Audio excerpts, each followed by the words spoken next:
Buenas tardes, soy Juan Torres Pacheco, especialista en salud mental. Actualmente trabajo en el Hospital de Día de Adolescentes del Niño Jesús, un hospital de día especializado en cuidados de los trastornos de la conducta alimentaria. Y iba a hablar un poquito de eso.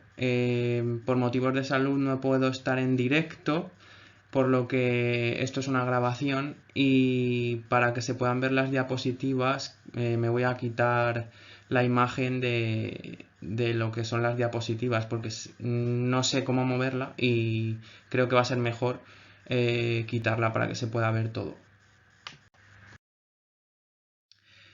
El Hospital Universitario Infantil Niño Jesús, eh, supongo que lo conocéis todos, pero es un hospital que está cerca del Retiro, es un hospital monográfico en lo que se refiere a salud infanto-juvenil y no podía ser menos que tiene también servicios de salud mental.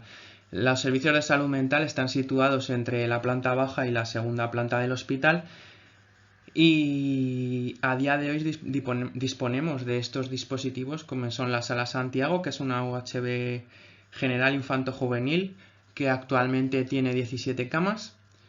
Luego la Sala Santa Margarita, que es una unidad de TCA, una UHB de exclusivamente TCAs, solo llegan trastornos de la conducta alimentaria.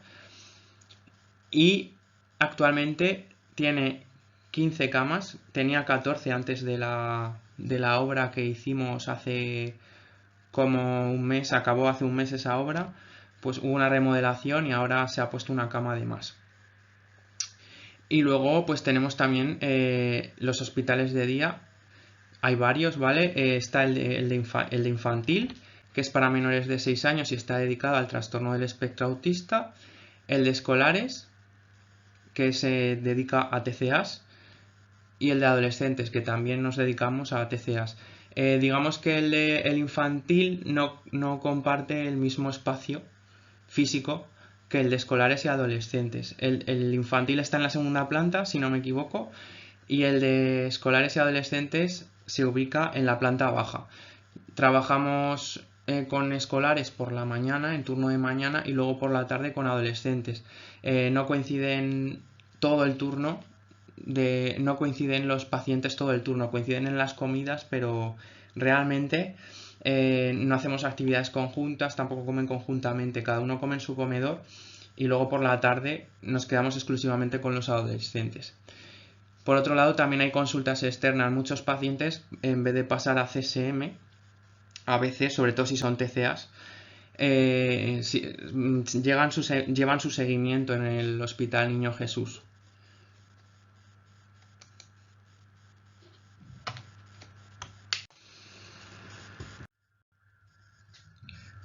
En esto no me voy a parar mucho porque, bueno, las diferencias entre anorexia y bulimia las conocemos en general todos. Simplemente he puesto algunos datos porque es que si no, no me daba tiempo a hacer 20 minutos de presentación, con lo cual he puesto algunos datos importantes, como que los trastornos de la conducta alimentaria afectan en su mayoría a adolescentes más que a adultos. Empiezan sobre todo, la mayoría de datos los encontramos en adolescentes. Hay una diferencia de género en la que se ve que afecta muchísimo al género femenino, desde un 90% a mujeres y un 10% a hombres. De cada 9 mujeres que tiene trastorno de la conducta alimentaria, habría un solo hombre con trastorno de la conducta alimentaria. Los picos de edad cambian dependiendo de si hablamos de anorexia o bulimia. La anorexia digamos que se mantiene entre los 12 y los 16 años los primeros diagnósticos, o sea, el diagnóstico como tal, y la bulimia empezaría un poco más tarde, a los 17 años, y se encuentran en muchos casos hasta los 20 años. Es más raro encontrar diagnósticos, primeros diagnósticos fuera de estos rangos de edad, pero bueno, eso no significa que no pueda ocurrir. En España tendríamos uno de cada 250 adolescentes podrían presentar este trastorno, y estos datos son casi todos antes de la pandemia. Yo imagino que ha cambiado después de la pandemia y nos encontraríamos con datos mucho más aterradores, por decirlo de alguna manera, bien dicho, y preocupantes. Por otro lado, también los trastornos de la conducta alimentaria se encuentran entre una de las 10 causas más frecuentes de incapacidad en mujeres. O sea, con lo cual son enfermedades graves. Y por otro lado, tenemos o sea, son una enfermedad que tienen el índice más alto de mortalidad en cuanto a los trastornos mentales. Digamos que es la que más causas de muerte genera dentro de todos los trastornos mentales que conocemos. Si bien puede ser por desnutrición o complicaciones relacionadas con la desnutrición en el caso de la anorexia, y también por intentos autolíticos en el caso sobre todo de la bulimia, aunque también hay intentos autolíticos en la anorexia. A la hora de hablar de trastornos de la conducta alimentaria y la pandemia por COVID, nos hemos dado cuenta de que a raíz del confinamiento del año pasado, el confinamiento estricto junto a su estado de alarma de los meses de marzo, abril y mayo, en el cual apenas se podía salir de casa, y esto ha afectado un montón a los adolescentes y a las adolescentes. En primer lugar, ha habido un aumento de los factores de riesgo que posibilitan o agravan los trastornos de la conducta alimentaria, o sea, agravan los que ya se han dado anteriormente y posibilitan la aparición de nuevos trastornos de la conducta alimentaria. Y por otro lado, se ha visto una disminución de los factores protectores que protegen contra la aparición de estos trastornos o mejoran su pronóstico. Debido al confinamiento y las restricciones se ha visto una modificación de las actividades básicas de la vida diaria, una modificación en los patrones alimenticios, en el uso de dietas que no se deberían de usar, el aumento de la actividad física hasta puntos patológicos, como por ejemplo utilización de tablas de ejercicios en YouTube durante bastante tiempo. El sueño se ha visto alterado también, el uso de redes sociales para buscar estas dietas, por ejemplo, o para buscar estos patrones de ejercicio. Además, la incertidumbre y el miedo se ha visto muy cultivado también durante el confinamiento. Luego, los factores protectores, como el apoyo social, por ejemplo, también se ha visto reducido. Ya no teníamos tanto, o sea, ya los adolescentes no han tenido tanto contacto con sus familiares y se han visto solos o más solos que antes en estos últimos 2 años. ¿Qué pasa con todo esto? Que ha habido un aumento, en el caso del niño Jesús en concreto, un aumento hasta del 20% de ingresos hospitalarios.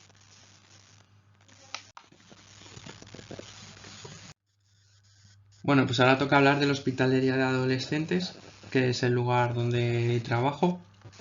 Tiene un horario de 1 a 8. El equipo lo conformamos una psiquiatra a tiempo parcial y una psicóloga también a tiempo parcial, que hacen algunas sesiones algunos días de la semana. Luego estamos el equipo de enfermería, que soy yo y una compañera que es TCAE. Luego tenemos una trabajadora social a la cual podemos acudir por teléfono cada vez que tengamos un caso susceptible de poder ser trabajado con trabajo social, y una terapeuta ocupacional que viene 3 veces a la semana a hacer terapia con las niñas. Además, luego tenemos un equipo de voluntarios que antes era mucho mayor, porque antes de la pandemia teníamos muchas actividades, pero a raíz de la pandemia estas actividades se tuvieron que suspender por motivos de salud, por motivos de prevención, y poquito a poco, ya ha pasado 1 año desde el confinamiento gordo, y poquito a poco hemos ido recuperando a varios de estos voluntarios. Algunos hacen las actividades por Zoom, otros incluso vienen presencialmente, y lo bueno es que poco a poco vamos recuperando esa actividad que teníamos antes, aunque todavía obviamente queda quedan cosas por recuperar, pero bueno. El programa del hospital de día implica que las niñas vengan 5 días a la semana a hacer comida, merienda y cena, además de todas las actividades que se hagan entre las ingestas. Es ideal y es necesario compatibilizar el colegio con el tratamiento, ya que si no van al colegio, nosotros intentamos que vayan al colegio justo para normalizar la vida social. No es porque saquen mejores o peores notas, es justo por normalizar y que tengan una vida fuera del hospital.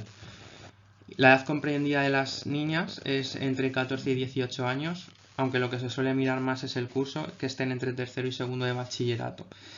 Las plazas que tenemos en hospital de día es de 12 niños, pero por la pandemia hemos tenido que reducirlas a 8, ya que si veis la imagen de abajo a la derecha donde se ve la mesa, ahí cabrían 12 niñas, pero por motivo de distancia de seguridad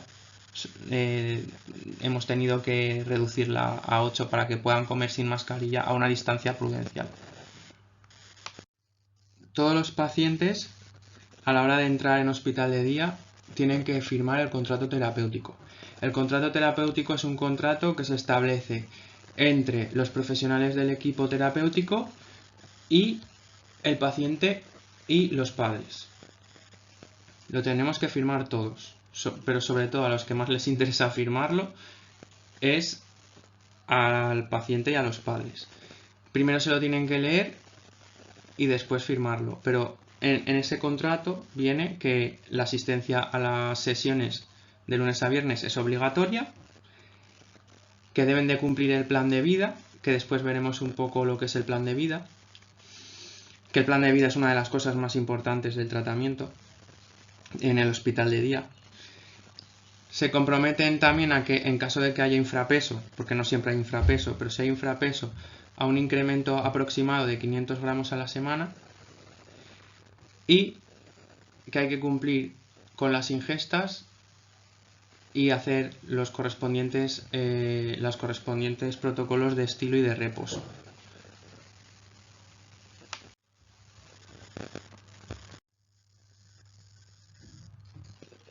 Los cuidados de enfermería dentro del hospital de día son la base de las actividades que se hacen con los pacientes. Porque somos al final los que estamos las 7 horas o 7 horas y media que dura el turno con ellos. Hay días que los únicos a los que ven son a nosotros, porque hay días que no viene ningún terapeuta. Depende del día, ¿no? Pero los que estamos siempre ahí con ellos somos nosotros, enfermería. Entiéndase enfermería, no solo yo, sino también la compañera que cae. O sea que aquí cuando yo hablo de enfermería me refiero al conjunto de enfermeros y técnicos de cuidados.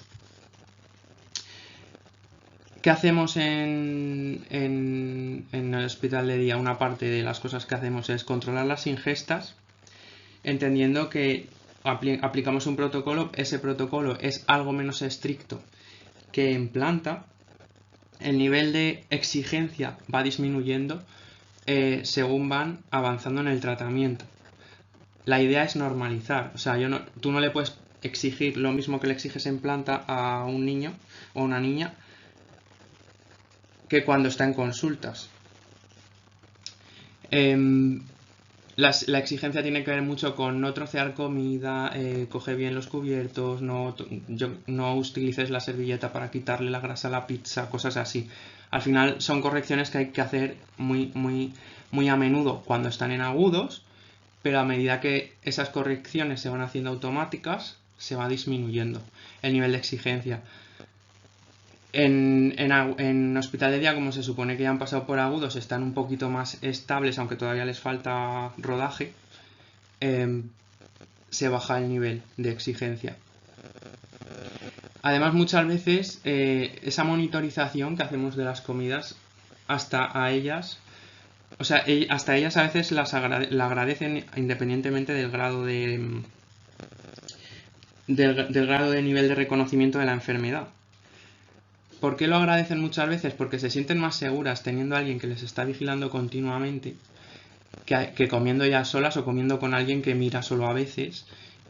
Porque a veces ellas necesitan tener a alguien para no hacer trampas. Ellas tienen a veces miedo a hacer trampas. Las pacientes lo comunican eso muchas veces. Y el hecho de estar ahí, ellas lo agradecen. No todas, porque hay algunas que tienen tan poca conciencia de enfermedad que prefieren ir a su bola y hacer las cosas mal, por decirlo de alguna manera. Pero las que han avanzado un poquito en el tratamiento y ya tienen un poco de conciencia de enfermedad, agradecen el tener a alguien ahí que les esté monitorizando y observando y diciendo qué es lo que hacen mal y qué es lo que hacen bien. Otra parte importante de los cuidados de enfermería es la continuación del plan de vida. El plan de vida normalmente lo elabora un psiquiatra en agudos, pero luego las diferentes modificaciones que se van haciendo a lo largo del tratamiento generalmente las hacemos nosotros, porque tampoco en el plan de vida no viene nada relacionado con la medicación, con cambios en la medicación, y si hay algo relacionado con la medicación es algo que ha prescrito anteriormente un psiquiatra. Aquí normalmente son cambios que si ha hecho un psiquiatra nosotros los dejamos reflejados. Nosotros nunca vamos a hacer un cambio que tenga que hacer un médico, porque obviamente no es nuestra competencia. Pero sí que reflejamos en el plan de vida los cambios de la dieta, los cambios en los suplementos, como por ejemplo tomar o no batidos, tomar o no frutos secos en la merienda, las pautas que hay de ejercicio. Todo esto el psiquiatra es el que lo va a determinar, pero nosotros vamos a ser los que lo reflejen en el plan de vida. Se les van a poner 8 horas de estudio, o sea, 8 horas de sueño, perdón, 2 a 3 horas de estudio, el horario escolar que deben de tener, que generalmente es el mismo, que al final se les dice que cuando tienen el día libre vayan al colegio todo lo que puedan, o sea, el horario que tengan normal, y cuando vienen a hospital de día, que salgan antes del colegio para poder llegar al hospital de día, y a lo mejor el día que tienen hospital de día al colegio van como 2 o 3 horas, no van mucho más. Pero al final es que es más importante el tratamiento que ir al colegio, porque al final el tratamiento tiene que ver con eso, con la salud. También se les pone los tiempos que tienen que tener de comidas, de reposos, que más o menos son los mismos, no cambian. O sea, digamos que el tema de los tiempos en el hospital de día son los mismos para todas. Porque además a la hora de comer pues tienen que tener el mismo tiempo, porque si no sería un lío. Unas con más tiempo que otras, además de que sería poco terapéutico. Además hay una serie de observaciones que dependiendo del caso pues también se pueden apuntar en la parte de abajo del plan de vida, que ahora os enseñaré un ejemplo. Vale, este es el patio donde hacemos las actividades del hospital de día al aire libre, normalmente en verano y primavera, porque en invierno no se sale muy poquito, porque hace mucho frío. Y aquí podemos ver un plan de vida, el ejemplo de un plan de vida, donde queda constancia de todo aquello que debe de cumplir la paciente. Este plan de vida está vacío, habría que con un boli implementar determinadas cosas como por ejemplo qué dieta tiene, qué suplementos tiene, qué tipo de horario escolar tiene, si hace deporte o no, si hace gimnasia escolar o no. Pero bueno, lo importante de esto es que se debe de cumplir en la medida de lo posible todos los puntos, y si hay algún punto que se incumple nos lo tendrían que hacer saber los padres o la propia paciente, que a veces es la propia paciente la que te lo dice. Y luego, pues, dependiendo de la gravedad del incumplimiento, pues se toma una serie de medidas o de otras medidas. A veces solo se habla con el paciente, otras veces se da a lo mejor un batido, porque a lo mejor ha tenido que ver con el incumplimiento de alguna ingesta. Depende mucho de la situación. Bueno, visto que me quedan, o sea, que ya llevo más o menos 20 minutos de presentación, voy a intentar hacerlo esto rápido. Me quedan 2 diapositivas. Tenemos la educación para la salud y la psicoeducación. Todo tiene que ver un poco con lo que nos dé tiempo, porque no siempre tenemos tiempo para hacer sesiones de este tipo, pero intento hacer sesiones únicas que no sean de más de 2 días, porque normalmente entre los ingresos y las altas los pacientes van cambiando bastante y no se pueden hacer programas de sesiones de 8 sesiones, por ejemplo. Y lo que he tratado en estas sesiones son, por ejemplo, el manejo emocional, manejo de o mejora de las relaciones interpersonales, cosas así. Y luego también, fuera de lo que es la psicoeducación, bueno, dentro de la psicoeducación aprendemos también, o las enseñamos a manejar la ansiedad y técnicas de relajación, y fuera de lo que es la psicoeducación y la educación para la salud mental, tendríamos la educación para la salud tal cual, que sería, por ejemplo, aprender a manejar la medicación, talleres de lavado de manos, algo relacionado con la higiene corporal, la salud bucodental o la higiene del sueño. En esta última diapositiva os dejo la bibliografía y un mail por si me queréis escribir para hacer preguntas, ya que no puedo estar presentando en directo. Y nada, cualquier pregunta que tengáis estoy encantado de poder responderla. Así que muchas gracias a todos por estar ahí, por escucharme. Me hubiese gustado estar presencialmente, pero bueno, no ha podido ser y espero que os haya gustado.